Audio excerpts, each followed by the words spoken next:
वर्षावरील तटकरे, पटेल आणि जयंत पाटलांच्या भेटीबाबत सुनेत्रा पवार अनभिज्ञ। देवगिरीवरील बैठकीत सुनेत्रा पवारांनी तटकरेंना बैठकीबाबत केली विचारणा, वरिष्ठ सूत्रांची माहिती। भाजपकडून शिंदेंचं राजकीय महत्त्व कमी करण्याचा प्रयत्न झाला तर जनता खपवून घेणार नाही, भाजप नेते सुधीर मुनगंटीवार यांचं वक्तव्य। मध्य रेल्वेच्या ठाकुर्ली स्थानकादरम्यान लोकल ट्रेनमध्ये एका प्रवाशावर कोयत्याने हल्ल्यानंतर आरोपी फरार, जखमीवर रुग्णालयात उपचार सुरू।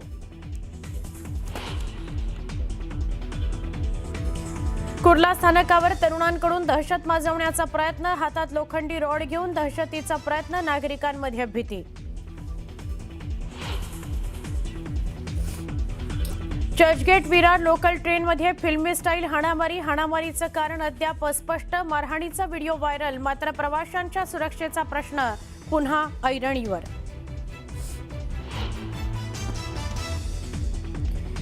एसटीच्या 10% हंगामी भाडेवाढीला 31 जुलैपर्यंत मुदतवाढ, वाढत्या डिझेल किमतीमुळे एसटी महामंडळाचा निर्णय, सर्वसामान्यांना मोठा फटका। गोरेगावमध्ये भेसळयुक्त दुधाच्या अड्ड्यावर गुन्हे शाखा आणि एफडीएचा छापा, 224 बनावट दूध पिशव्यांसह 558 लिटर दूध जप्त।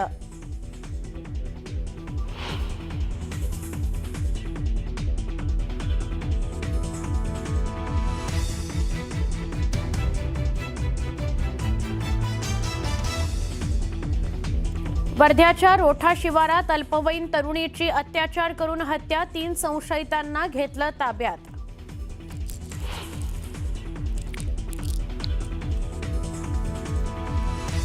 इराणच्या अनेक सैन्य तळांवर अमेरिकेचा जोरदार हल्ला, कोनराक, अहवाज, चाबहार, बंदर अब्बास मधील अनेक तळ उद्ध्वस्त।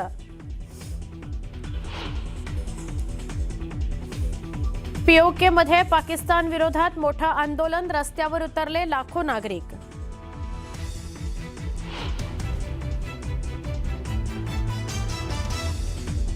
आज जगन्नाथपुरीमध्ये काढण्यात येणार भव्य रथयात्रा, अहमदाबादमधील रथयात्रेत सहभागी होणार केंद्रीय गृहमंत्री अमित शहा।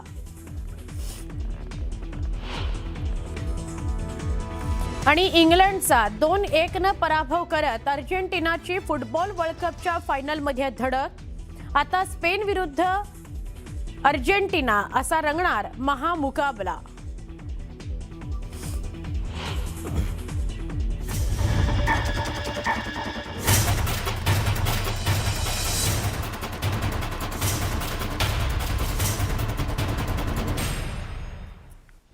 नमस्कार, बुलेटिनमध्ये आपल्या सगळ्यांचं पुन्हा एकदा स्वागत। एक महत्त्वाची बातमी, मंगळवारी रात्री मुख्यमंत्र्यांच्या वर्षा निवासस्थानी झालेल्या बैठकीबाबत आता नवी माहिती समोर येते। मंगळवारी रात्री उशिरा वर्षा निवासस्थानी प्रफुल्ल पटेल, सुनील तटकरे आणि जयंत पाटील यांची देवेंद्र फडणवीस यांच्यासोबत बैठक झाली होती। यानंतर राजकीय वर्तुळात चर्चांना उधाण आलेलं होतं। पण या वर्षा निवासस्थानी झालेल्या या बैठकीबाबत उपमुख्यमंत्री सुनेत्राताई पवार या अनभिज्ञ असल्याची माहिती वरिष्ठ सूत्रांकडून न्यूज 18 मराठीला मिळते। दरम्यान राष्ट्रवादी काँग्रेस पक्षाच्या नेत्यांची बुधवारी दुपारी देवगिरी निवासस्थानी पार पडलेल्या बैठकीत चर्चा झाल्याची माहिती मिळते आहे। म्हणजे या बैठकीबाबत, मंगळवारच्या वर्षाच्या बैठकीबाबत चर्चा झाली असं कळतंय। देवगिरीवर जी बैठक झाली त्या बैठकीत पक्षाच्या अध्यक्ष सुनेत्राताई पवार यांच्याकडून वर्षा निवासस्थानी पार पडलेल्या बैठकीबाबत प्रदेशाध्यक्ष सुनील तटकरे यांना विचारणा करण्यात आली, अशी वरिष्ठ सूत्रांकडून माहिती मिळते।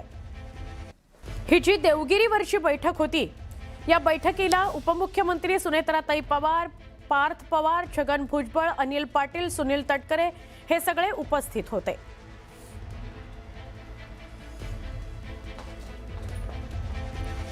राष्ट्रवादी काँग्रेसचे नेते अमोल विटकरी यांनी राज्याचे कृषी मंत्री दत्ता मामा भरणे यांच्या कार्यपद्धतीवर तीव्र शब्दात नाराजी व्यक्त केलेली आहे। पक्षाच्या कार्यकर्त्यांनी वारंवार फोन करूनही कृषी मंत्री फोनच उचलत नाहीत, पण इतर पक्षाच्या आमदारांचे मात्र फोन उचलतात, असा थेट आरोप अमोल विटकरींनी दत्तात्रय भरणे यांच्यावर केलाय। घर की मुर्गी दाल बराबर अशी अवस्था सध्या पक्षाच्या कार्यकर्त्यांची झाली आहे, अशी खंत त्यांनी बोलून दाखवली। ज्या पक्षाचा कणा शेतकरी आहे, ज्या शेतकऱ्यांवर अजितदादा जीव ओवाळून टाकत होते, की ताटात उष्ट राहिल्यानंतर सुद्धा अजितदादा शेतकऱ्याचं अन्न वाया घालू नका असा संदेश देत असतील आणि त्याच खात्याचे मंत्री पक्षाच्याच एका कार्यकर्त्यांनी 5दा फोन केल्यावर उचलत नाहीत. मात्र आमदार रवी राणाचा फोन एका मिनिटात उचलून त्यांच्यासोबत संवाद साधतात. याला म्हणतात घर की मुलगी दाल बराबर. त्याच्यामुळं दत्तामामांच्या अशा वागण्याचा आमच्यासारख्याला त्रास होतोय. आमच्यासारख्याला म्हणजे पक्षातील सामान्य कार्यकर्त्यांना, की एकदा फोन उचलून विचारा तर, की काय करायचं आहे? ते कंपनीवर एफ-आय-आर करायची आहे, की ते अधिकारी मुजोर आहेत? एवढं तर विचारा. बाकी काही आम्ही तुम्हाला मागत नाही. त्यामुळे आमच्याशी केलेला दुजाभाव हा वेदनादायी होता. पुढच्या बातमीकडे वळूया. खासदार संजय राऊत यांचं मुख्यमंत्री देवेंद्र फडणवीस यांना पत्र गेलेलं आहे.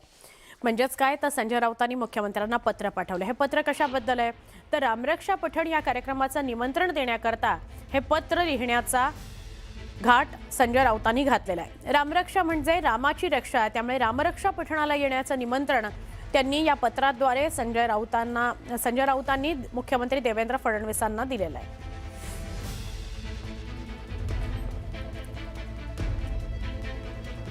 जनता एकनाथ शिंदे यांच्या पाठीशी आहे, त्यामुळे त्यांचं राजकीय महत्त्व कमी होणार नाही आणि भाजपकडून तसा प्रयत्न झाला तर जनता खपवून घेणार नाही, असं मोठं विधान केलेलं आहे भाजपचे नेते आणि माजी मंत्री सुधीर मुनगंटीवार यांनी.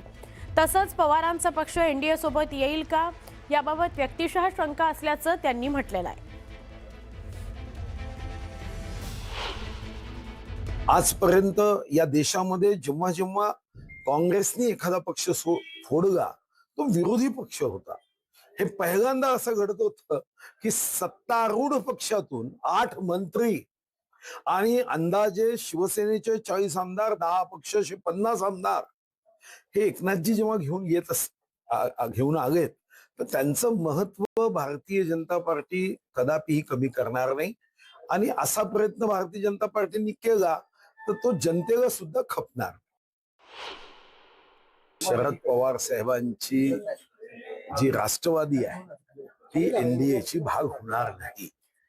माननीय मुख्यमंत्री महोदयांनी अतिशय स्पष्टपणे सांगितल्यानंतर आता तुम्ही ही वाट बघायची आणि मी ही वाट बघायची की मुख्यमंत्री महोदय या पद्धतीने स्पष्टपणे बोलून फक्त 15 ते 17 दिवसच झाले. त्यामुळे आता वाट बघायची. पण आता सध्या मलाही व्यक्तिगत रीतीने ते एनडीएचे भाग होत आहेत की नाही याबद्दल शंका आहे. एवढे प्रोजेक्ट केले, सँक्शन केले, त्याचा फॉलो घेतला, तुम्ही आता का नाही नक्की त्याच्यामागचं कारण काय? देवाची इच्छा. काय आता सांगितलं देवाची इच्छा, तर आता काय राहिलं तुम्हाला? आषाढी एकादशीच्या पार्श्वभूमीवर विठ्ठल मंदिरामध्ये सर्वसामान्य भाविकांना झटपट आणि सुलभ दर्शन घेता यावं याकरता VIP दर्शन पूर्णपणे बंद करण्यात आलंय. या नव्या नियमाचा फटका भाजपचे नेते सुधीर मुनगंटीवार यांना बसला, तर शिवसेनेचे मंत्री मात्र लव्याजम्यासह दर्शन घेऊन गेल्यानं VIP दर्शन बंदीचा पहिल्याच दिवशी बोजवारा उडालेला आहे. सुधीर मुनगंटीवार हे आपल्या कुटुंबीय आणि नातेवाईकांसह विठ्ठल दर्शनाकरता पंढरपूरला आलेले होते. त्यांच्यासोबत 10 जण होती. जिल्हाधिकाऱ्यांनी निमंत्रण दिल्यामुळेच आपण तिथे आलो होतो असं ते म्हणाले. मुनगंटीवार आणि त्यांच्या पत्नीला दर्शनाकरता आज सोडलं, पण इतर त्यांच्यासोबत असलेले जे त्यांचे नातेवाईक मित्रमंडळी होते त्यांना VIP गेटवरच ताटकळत उभं राहावं लागलं. या सगळ्या प्रकारामुळे सुधीर मुनगंटीवार यांनी प्रशासनाचा जो कारभार आहे त्याच्यावर नाराजी नोंदवली. त्याचवेळी राज्याचे पाणीपुरवठा मंत्री गुलाबराव पाटील हे आपल्या मोठ्या लव्याजमासह त्यांच्याबरोबर 5 जण होती मंदिरात दाखल झाले.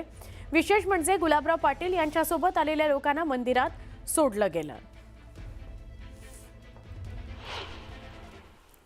जिल्हाधिकारी मला म्हणाले की आपण किती लोक आहात? म्हणाले म्हणजे 10 लोक आहेत. मला परवाच म्हणाले की 5-5 जणांनी दर्शन करता येईल.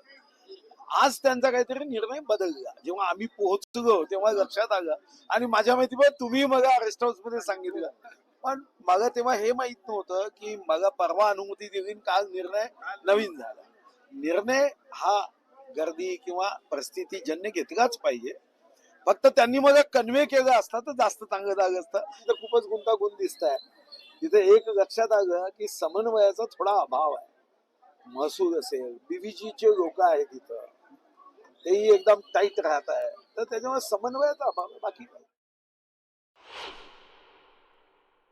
मी दर्शन घेतलं पण या ठिकाणी साहजिक आहे नागरिकांना या ठिकाणी दर्शन मिळालंच पाहिजे.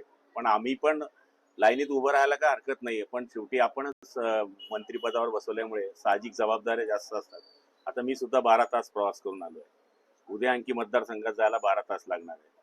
तर शेवटी थोडी इच्छा नसली तरी सुद्धा दर्शन घेण्याकरता आम्हाला विनंती करावी लागते आणि ते प्रशासनालाही मान्य असते. त्यामुळे काही गैरसमज करू नये अशी आमची अपेक्षा आहे. माझ्याबरोबर 5च लोक होते.